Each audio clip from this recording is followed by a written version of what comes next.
To begin, measure and cut the wall tube to the length required.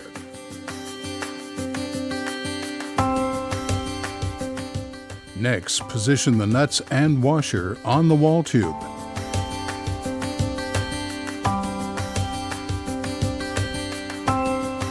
Insert wall tube into waste connector and tighten existing nut. Position the nut and washer on tailpiece. Slip the tailpiece into J-bend and secure.